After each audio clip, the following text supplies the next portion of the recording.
Welcome everybody to the webinar of today. The speaker of today is Paoli, and he's going to talk about heat and mass transport in porous media, insights from experiments, simulations, and models. So as usual, I introduce the speaker very briefly, and then I leave him the floor. So Marco De Paoli obtained his PhD in fluid mechanics at the University of Udine in 2017 under the supervision of Alfredo Soldati.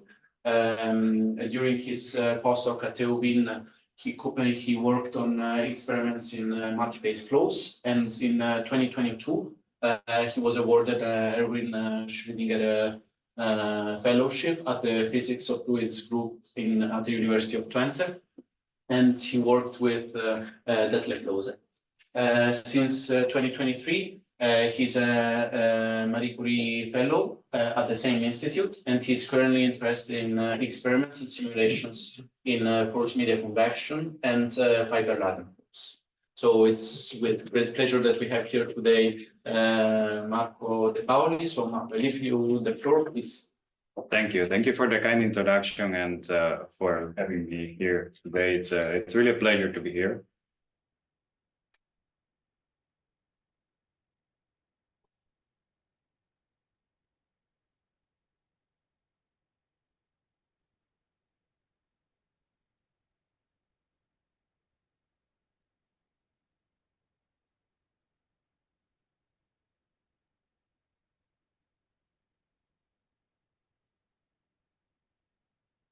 Hey, thank you, Garen, for being here. Today I will talk about heat and mass transport in porous media.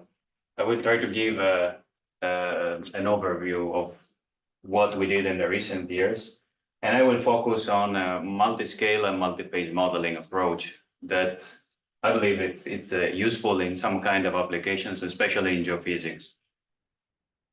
So the work I present today is funded by all these institutions, and is the result of a collaboration with these people. So the Physics of Fluids group at the University of Twente, the University of Udine, TU, and La Sapienza in Rome. Okay, so the motivation. I'm mostly interested in convective flows, and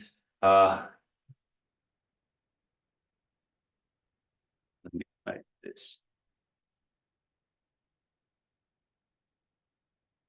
Convective flows in porous media are really important, and they appear in a number of cases, from sea ice formation to geological sequestration of carbon dioxide. So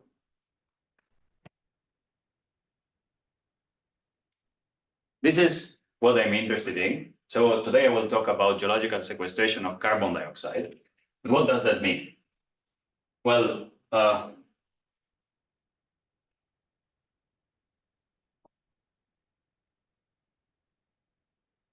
so ideally, we know we have too much carbon dioxide in the atmosphere, so we would like to remove it. How to do that? Well, essentially, one option is to capture carbon dioxide somehow from concentrated, localized sources, so power plants, industries, liquefy it, and then inject it somewhere. Store it in a safe place where it can stay for a long time. How long? Ideally, sufficiently long so that we can forget about it, so thousands of years. Okay, now we have a problem. We need a large volume where we can store this, and we need to be sure that it will safely stay there for a long time. So here is how the process is idealized and how it works. So all these sources are required to capture generate carbon dioxide, which is captured and is sent to this station where it is liquefied and eventually injected underground. So imagine you have a reservoir somewhere under your feet that is located some hundreds or thousands of meters beneath the surface, and this place is porous. So there is space enough to store carbon dioxide. So one of these places are the saline aquifers. So saline aquifers are essentially geological formations that are confined by two impermeable layers, this one and this one. So these layers are impermeable. That means that it's very hard for the fluid to pass through. And that's ideal because when carbon dioxide is injected, it can stay there. So the mechanism in the physics here is quite rich. So between these two layers, we have rocks. Rocks are essentially porous media. So we have stones and then we have empty spaces that are filled by fluid. And typically in these situations, the fluid is brine, so it's salted water. So the density of brine, you know, it's approximately 1,000 kilograms per cubic meter. The density of liquid carbon dioxide is 500 kilograms per cubic meter. So there is quite a density contrast. So when we inject carbon dioxide at this point here, which is 2,000 meters beneath the surface of the Earth, then since it's much lighter than the yellow fluid, it will try to stay on top of it. And eventually it will reach the upper part here and then will spread horizontally. Okay, so this is how the system works. The problem now is that when this spreads laterally, eventually there might be a fracture in this layer. And if that is the case, then CO2 can eventually escape, return to the upper layers or even to the atmosphere. Okay, we are lucky here because eventually CO2 is partially miscible in brine. And when these two fluids mix, then another mixture, that is this green or red fluid here, forms. And this fluid has a density that is larger than both brine and carbon dioxide. And eventually, it forms these plumes, these instabilities, that since they are heavier than all the other fluids, will sink down. And this process is very well represented by this experiment made with analog fluids. So this is not a porous medium, but it's a Hele-Shaw that we'll see it represents the same behavior. And as you see, carbon dioxide, which is mimicked here by the dark fluid, spreads laterally. And the dynamics is complicated because here these plumes form, but also there is a certain amount of carbon dioxide that deposits at the bottom and eventually will interact with the current of carbon dioxide that is at the top here. So it's not easy to predict what will be the evolution of such a flow in hundreds or thousands of years. Okay, so in this system, we have at least three different scales that we are interested in. So we have the scale of the reservoir, so which is maybe of the order of thousands of meters in width. Then we have the scale of the plumes, so the structures that are here can be tens of meters. And then we have the scale of the pores, which may be of the order of the millimeters or even lower. So in order to predict what is the behavior of the plume of this large current here, then we need to know how much carbon dioxide is dissolved. So we need to know what happens at the interfacial scale. And then, in order to be able to predict accurately how the dissolution takes place, then we need to know what happens at the scale of the pores. So this system is clearly a multiscale system, and it's also multi-phase because we have different fluids, solids, and liquids. So in order to understand this and to be able to predict the behavior of carbon dioxide, then we need to make these three scales to talk. Of course, it's impossible. It would be ideal to be able to simulate in just one case, in just one model, the system, but it's simply not possible because we don't know the geometry of our domain. We don't have enough computational power. Okay, so we start talking about the larger scale, the reservoir scale.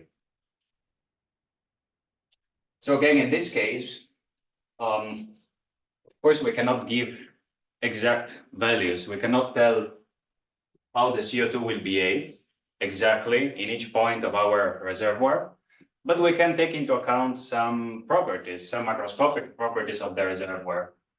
So if we just focus now on this scale, then we can consider what is the effect of the medium properties. So for instance, we can consider rocks that are isotropic or anisotropic, or rocks that are heterogeneous or homogeneous. We can consider effects that are confinement, so the fact that the two layers are not parallel, but maybe there is another layer that is vertical and blocks the flow. And then we can consider also effects of chemical dissolution, so possibly the interaction of the rocks and the fluid that will change the porous structure. So all these things are things that can be incorporated ideally in a model for a large scale flow. And this is what we expect from our model. You know, this is the amount of carbon dioxide that we inject at time zero. This is how it behaves for the next times.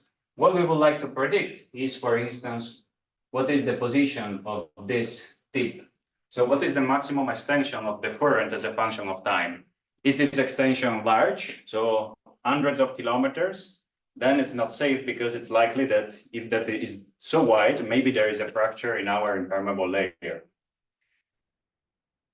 So in order to obtain such informations, we can use models that have been developed in literature, and these models are models for gravity currents. And in particular, I refer to this model. That is a model proposed in 2012 by McMinn and co-workers. And it's a very simple model. It's a one-dimensional model in which we can predict what is the thickness of the current of carbon dioxide, H, and the current of the mixture carbon dioxide plus brine, HM, as a function of time and space. So it's a very simple model that tells what is the thickness of this layer in all instances. Okay, so this is already a multi-phase model, because we have two currents and there is a flux from this black region to the yellow region. Now the question is, this is the model we have. We don't look at the details, but we know that this model works because it has been validated using, for instance, analog fluids. So this is an experiment made in a Hele-Shaw cell filled with glass beads. And what you see here is the prediction of the model. And as you can see, it describes quite well what is the evolution of the system.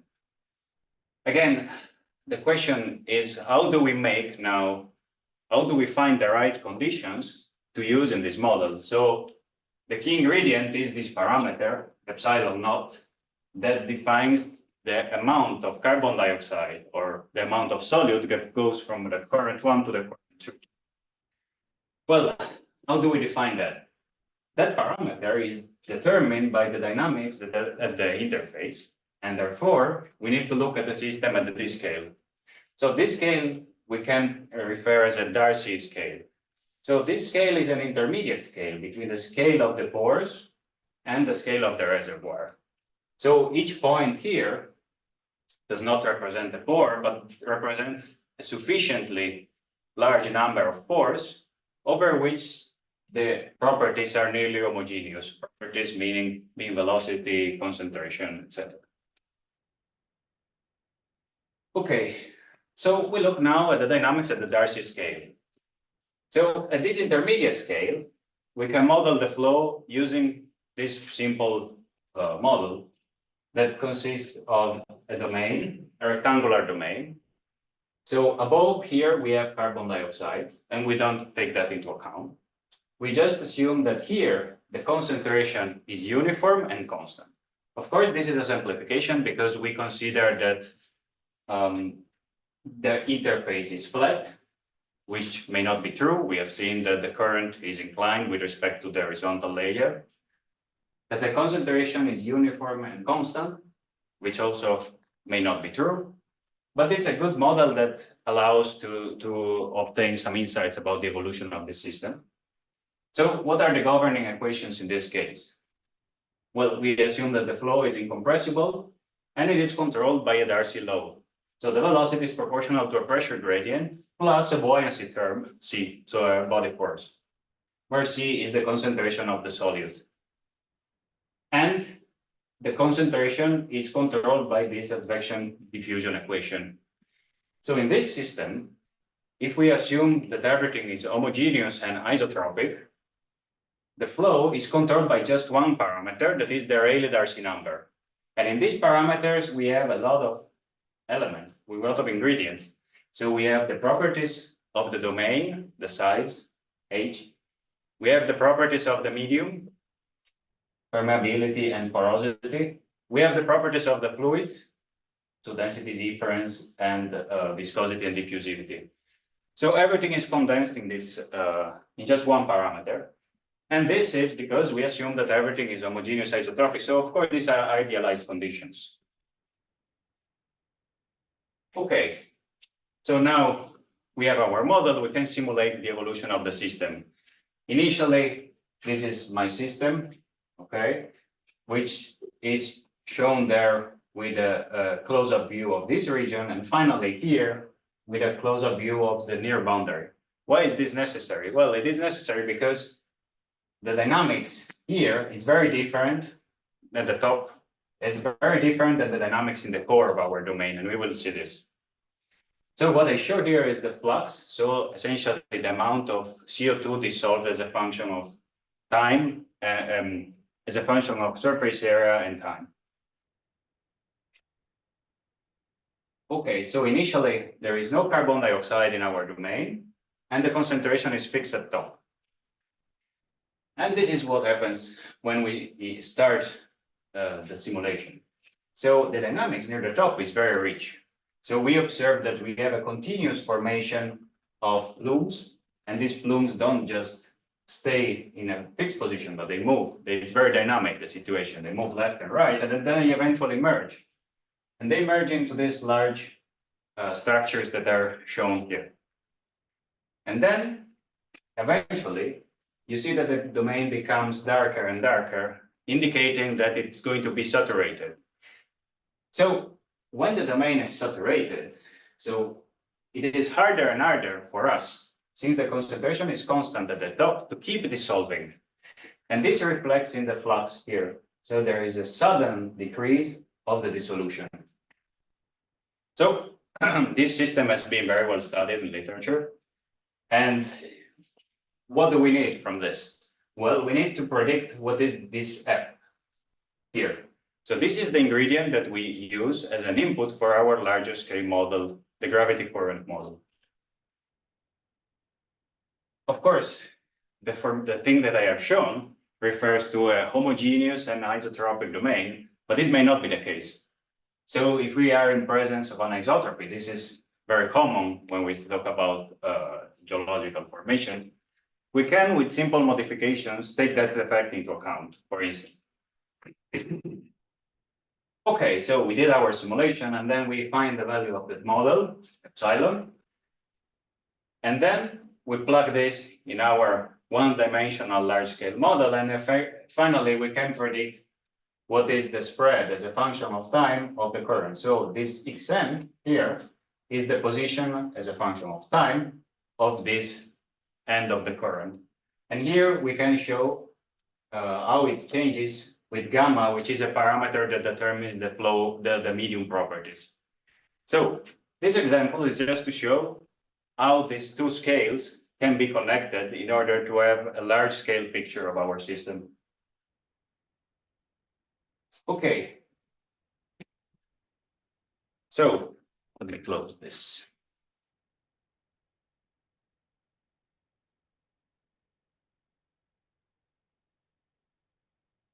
Okay, so if we look at the top boundary, that dynamics, let's say from the theory, we can predict that the Sherwood number, which is defined as a flux times Rayleigh, is expected to scale linearly with Rayleigh. Okay, or when the domain is not saturated, the flux is constant. It is what we have seen before. Okay, so this is what the theory tells. And the theory is developed in some simplified conditions. And unfortunately, when people do experiments, the conditions are not idealized as we pretend they are when we consider the Darcy simulation. So people did experiments in porous media, so with real glass beads, and observed the mixing of two fluids. And what they observed is that this number, the Sherborne number, was scaling with an exponent that is different than what is expected by the theory. Okay, then people did experiments with Hele-Shaw cells. So Hele-Shaw are two tools that are used to mimic Darcy law, essentially. And they also observed that the Sherborne number in this condition is different than what we expect with the theory. So this was somehow surprising. And finally,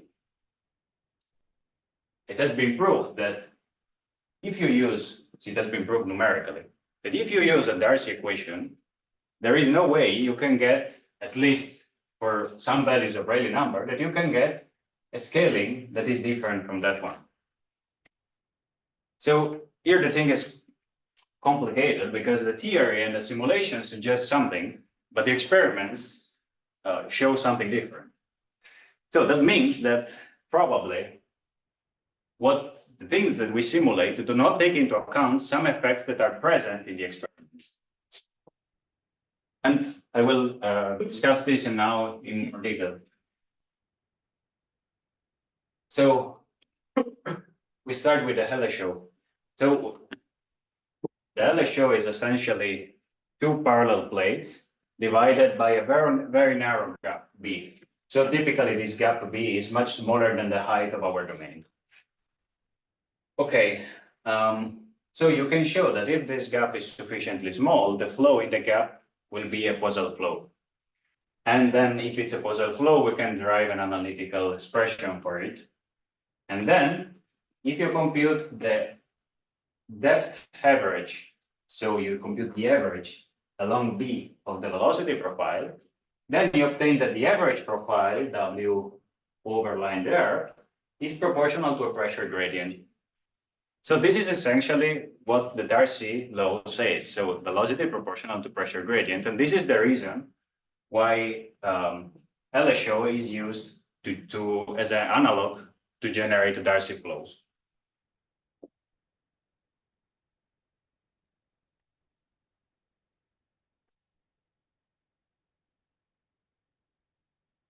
Okay. However, when we introduce convection, the thing is a bit more complicated.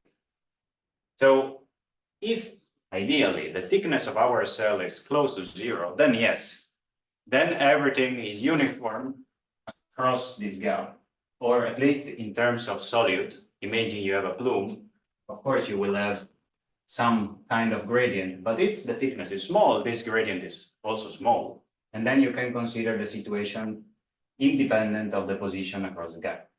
However, this is not the case if you consider a larger cell. You may have a strong gradient from the walls toward the center of your channel. And if you consider an even larger cell, you may have more than a plume. So this is clearly a three-dimensional effect. So this suggests that Hele-Shaw is a good representation of a Darcy flow under some assumptions. And we have to be very careful when we do experiments in Hele-Shaw, and because there are effects that are not included in the Darcy model. Okay, the second thing is when we do experiments with porous media. Okay, when we consider the pores, we have some additional ingredients that we didn't meet so far. So one ingredient is that we have an additional effect. So the relative size of the flow structures and the pores. So this parameter didn't appear in the Darcy case because we assumed that the flow structures were much bigger than the pore size. However, this may not be the case. So this is something we have to take into account. And there is also something else that we have to take into account, that is the effect of dispersion. So assume for a second you have a channel, and this channel has a uniform flow, so the velocity is constant in each point. And then you see this channel with some dye. So the dye will simply be advected. Assume also there is no diffusion, no molecular diffusion. So if this was a simple channel, then the dye would be simply advected downstream. However, when you have a porous medium, the situation is different because the dye cannot just go through the beads, but the dye has to somehow go left and right to the bead. And this creates an additional spreading of the dye. So if you do this experiment in a porous medium, so also if the profile, the velocity profile is uniform on average, then you will find this peculiar behavior that tells that essentially the dye is not just advected, but is spread, and this mechanism is called dispersion. And the spreading does not occur only in one direction, but also in the other direction. So typically the direction of the flow is called longitudinal, and then typically this direction perpendicular is called transverse. So this is another effect that we have when we consider pore-scale experiments, but we don't see in a Darcy flow. However, we should take this into account. This is something that matters here. So how do we do this? Well, essentially what people do is to consider the direction diffusion equation here, but the dispersion coefficient, the d, is not just a constant, but is a function of the local flow properties. So the larger is the velocity, and the more likely is that the solute is spread, both in the direction of the flow and also in transverse direction. So this term here becomes a tensor, not just a parameter, constant. And the flow changes remarkably from a flow like this, similar to what we have seen before, to a flow like this. So it is much more spread, also in transverse direction. Okay, so essentially, when we want to make the pore-scale and the Darcy-scales talk, then we need to define an appropriate value for this parameter d. And how do we do that? Well, we design an experiment and a simulation in which we study the flow at the scale of the pores. So we consider a very idealized experiment in which we can control carefully the boundary conditions and the initial conditions, and this is a Rayleigh-Taylor instability. So we have two fluids of different density. The density of the fluid on top is higher than the fluid on the bottom, and they are initially separated by an horizontal flat interface. Okay, so these are the conditions, and how do we do this? So we use experiments with glass beads, and then we use simulations in which we solve the flow within the pores. And then we compare the results. And what we want to do is to try to understand the physics behind this system and to implement the results that we have found in larger scale models. So the experimental setup is relatively simple. It's a cell that is 25 millimeters thick and this high. And the cell is filled with beads, these circles here. And then there is a gate that divides the top and the bottom part of the cell. And we fill the cell with two different fluids. We open the gate and the experiment starts. And this is what we measure. So we measure essentially light intensity distribution, which changes as a function of time. And this corresponds to the presence or not of these fingers. And then we do simulations. So the simulations are performed with a finite difference code coupled with an IBM. And in this case, we solve the flow within the bead. So we choose this configuration that consists of essentially a regular hexagonal pattern. And we chose this in a way that we are able to match the conditions of the experiments. So the simulations have the same porosity of the experiments, the same Schmidt number of the experiment. And this is what the flow looks like. So initially the interface is flat and eventually small fingers form, which may merge and they grow, and if finally they reach the boundaries of our system. So one comparison we do between experiments and simulations, since we want to validate the simulations, is Okay, we measure a macroscopic observable that is the mixing length H. So is the growth of the mixing region that is determined by the region where there are fingers here. Okay, so if we measure the mixing length and we compare the results for experiments and simulations, we observe this. So it's the red curves are the experiments and these green ones are the simulations. And they are in good agreement, especially at the latest part. Initially, it's very difficult to make these results to match, especially because in the experiment, there is no way you can control the initial perturbation you have. But what we learned from this is that it is appropriate to tell that the mixing length, so the extension of this region, grows at the velocity u. What is u? U is the buoyancy velocity, which we can compute beforehand, and it's only a function of the medium properties and the fluid properties.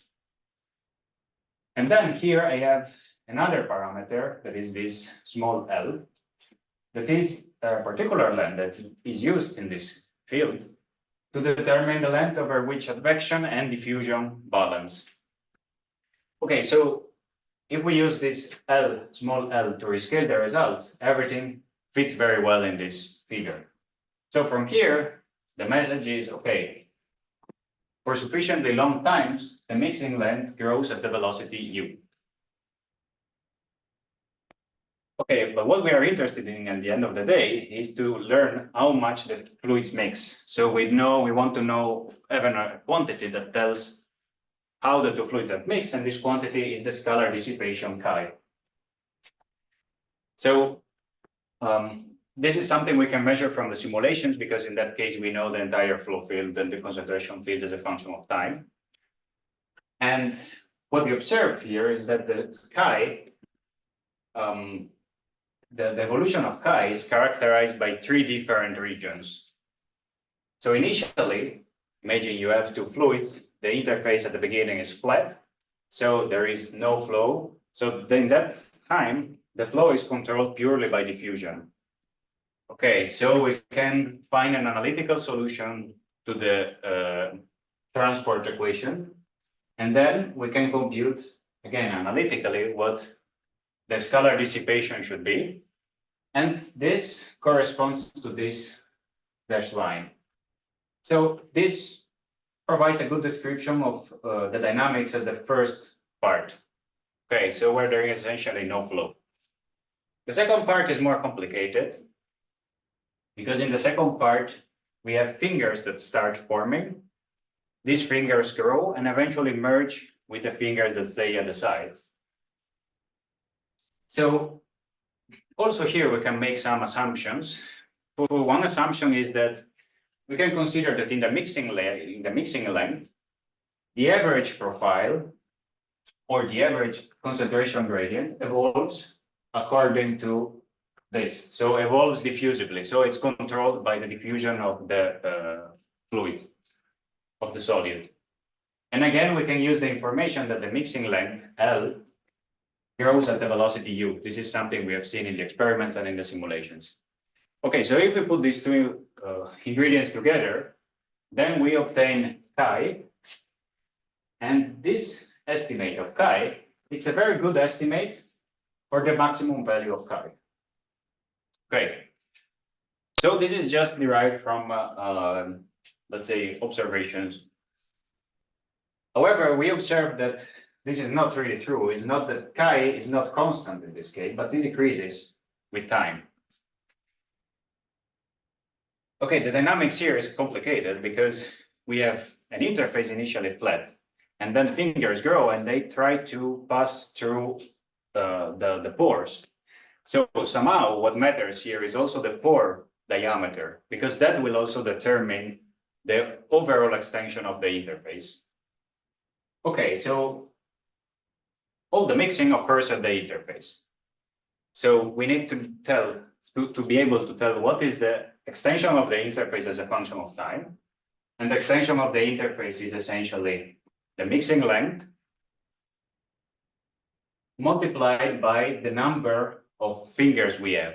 We don't know exactly what the number of fingers is, but we can compute it from the simulation. So we can compute the mean, the wave number. And then we need to tell something about the interface. So the concentration gradient across the interface is what matters for the mixing. And this concentration gradient, we assume that evolves diffusively in time. Okay, so if we put all these ingredients together, again, using the information that the mixing length grows with the velocity u, then we obtain a far better approximation for the scalar dissipation. Okay, so one thing that we should take into account is that here, what matters is d. So it's the pore diameter that has a role, while in the previous case, it was L. Okay, finally, we have the last part, that is the shutdown of convection. So the fingers reach the edges, so the walls of our system, and then the domain, so the fluid does not find any more fresh fluid that it can mix with. And then the mixing rate decreases suddenly. Okay, so it is clear that at this stage, what matters is not small l, is not the diameter, but is the size of our domain. Okay, and indeed, if we rescale our quantities with respect to h, which is the size of our domain, the scalar dissipation looks much more similar in this case. So we have seen that there are 3 different length scales in this problem, and each plays a role in some different moments of the evolution of the system. Okay, we are not yet able to provide a description, an accurate description of this part, and this is something we are currently working on. Okay, so with this, I hope I convince you that convection in porous media is a multiscale and a multi-phase process, and that experiments are not enough, simulations are not enough, but we need to combine these techniques in order to have a clear picture of the evolution of such a system. So nowadays we are able to do simulations accurate simulations of pore-scale flows that were not possible 10 years ago. But still, there is a lot to do because the parameter space to be investigated is really huge. So with this, I thank you for your attention. You can find the latest results I have shown here available on archive, and I'm happy to take any question.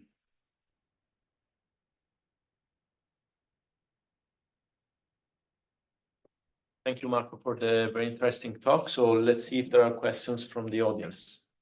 We can start with the audience in the room, and then we can pass to the audience, to the virtual audience. So is there someone with a question? Please. Please, I don't understand why the porosity appears in the Rayleigh number. Yeah.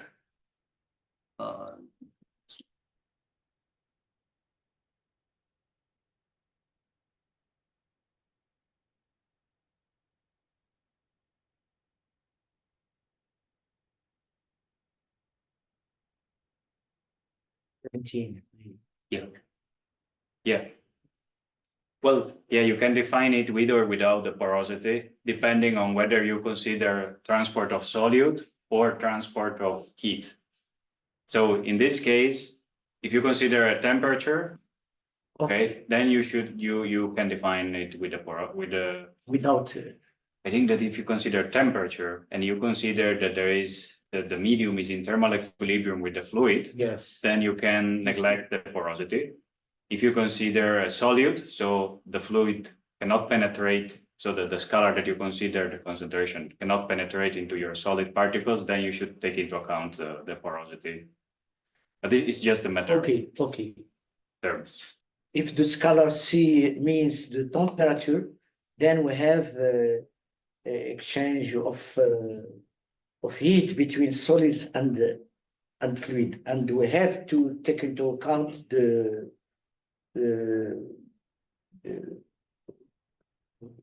coefficient of heat between solids and the. Exactly. So these equations apply as they are, if you consider that the fluid and the solid are in thermal, locally in thermal equilibrium. Yes. Otherwise, you should take into account the different, An additional parameter. yes. Which So will the- do the exactly. heat Also, change. the equation look a bit different. Okay, thank you. Otherwise, you can extend one-to-one solute and temper, what you find for solute to what you find for temperature. Thank you for the question.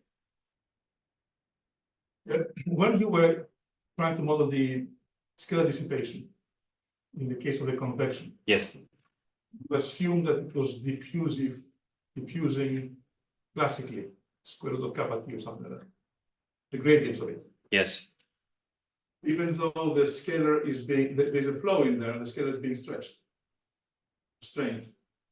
yeah, so when we talk about this part, pure diffusion, then it's fine to consider the pure, Well, next one. yes, yes, Yeah. yes. So in this case, you're right. Indeed, this is just an intuitive approximation. So indeed, what one could do is to consider, I don't know, a dispersion coefficient that is a function of the velocity, for instance, as people do when they do other kind of flows, advected flows in porous media. Well, I mean, you have, I cannot see very, actually, yeah, I can see here. You have the gradient of C being one of the square root of kappa T or something like that. But you know, I don't know if you know about Taylor dispersion.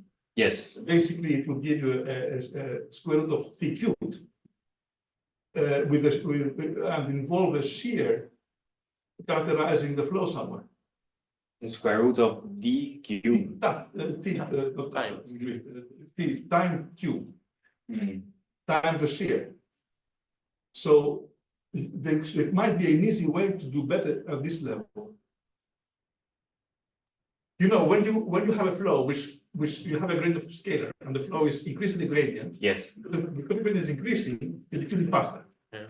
Therefore, Yes, you don't diffuse yes. it anymore like square root of time. yes, You diffuse the square root of time, square root of another power of time, a bigger power of time. yeah, yeah, yeah. So I feel that what you probably have an underestimate there of some sort. Maybe. So I don't know how. So the Taylor dispersion is obtained in idealized condition, right? When you have just a one-dimensional flow. So I'm thinking how I can extend directly this to this problem. But the idea, excuse me, it's Taylor himself did it in a idealized condition, but the idea, the physical idea is simple. Just says a flow stretches my gradient, Yes, but scalar, my gradient decreases, therefore diffuse faster. yeah, yeah, yeah. And okay, and then you get a different power of time. So it is present in all flows, really. Yes, yes, yes, I understand, yeah. Yeah. Thank you. Yeah, I will think how this can be employed and used in this model. You already have something which is close to your and it's logarithmic, so it's not too far from the prediction is not too far from the data. Yeah, this is shown, sorry, this is shown in linear scale. Okay. Yeah, so it might be that t to a different exponent still gives something close to this, and it's a good idea. Sure. You manage what the different cases are, different cases here. Yeah, so these are different Rayleigh numbers, and so the color indicates the Rayleigh number, and the type of line indicates if whether the pattern chosen is regular or it's slightly, so the position of the objects is slightly perturbed. Okay, yeah, this will change here actually.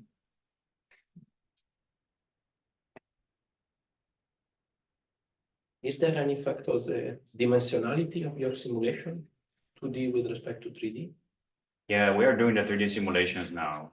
So it is known that for Darcy simulations, the dimensionality has an effect, and the flux, the Nusselt number increases from 2D to 3D.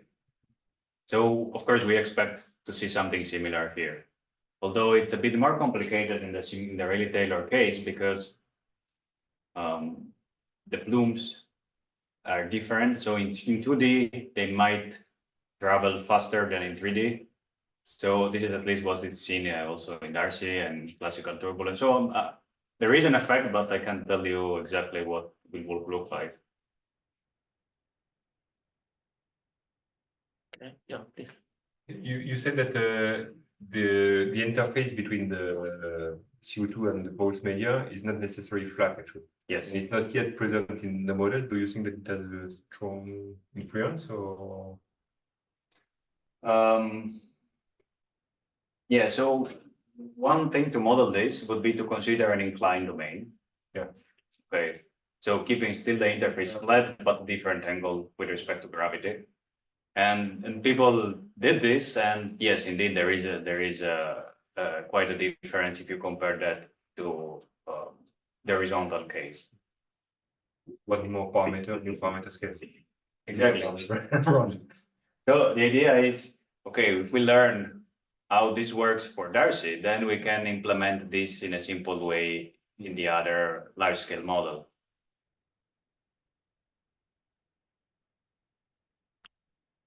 Inclined, maybe we do change of really cosine the angle or sine the angle, we can recover the same no, Possibly, No. yeah.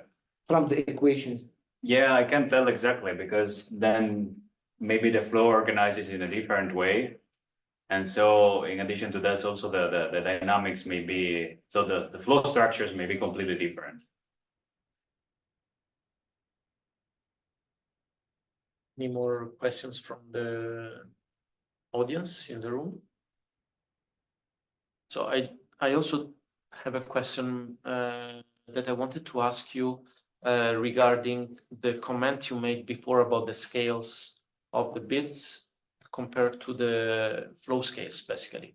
So the flow scales are controlled by the Rayleigh number. So is there like a regime in which you can tell, okay, this approximation with the like the Darcy-scale approach is actually a valid approximation and can be considered as a Yes. good approximation, or I mean, Yeah, thank you for the question. So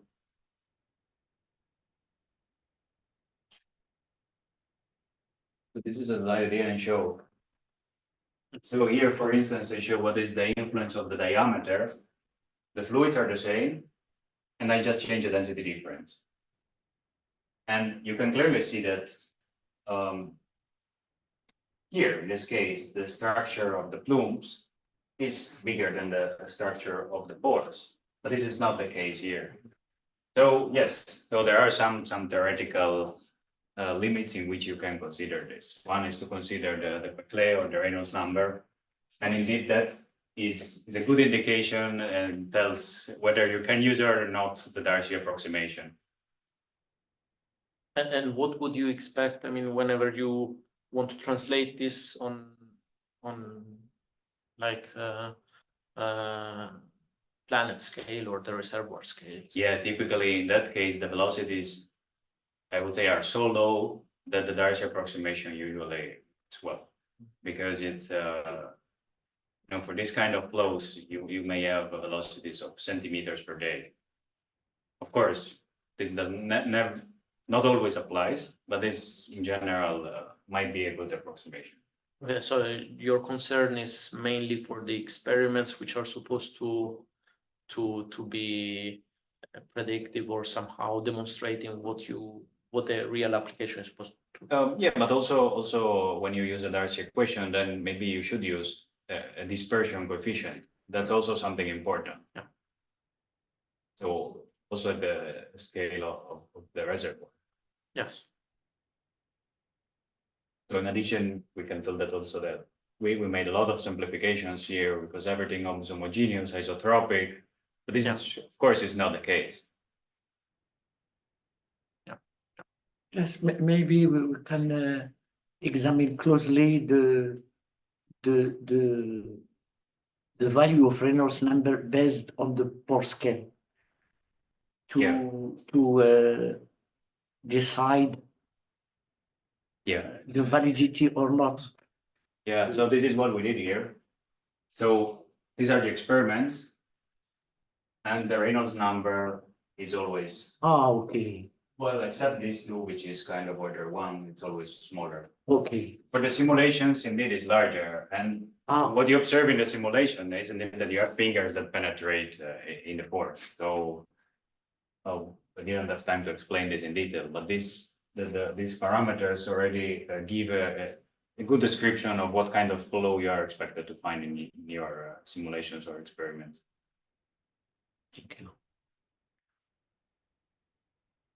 Thank you. Any more questions from the room? No, so we can ask if there is someone else in the virtual audience who would like to ask a question. One of that I already saw, but it has been asked by someone in the room, so you already replied to it. Let's see if there is someone else. Just feel free to unmute your mic if you have a question, or you can write in the chat and I can report it.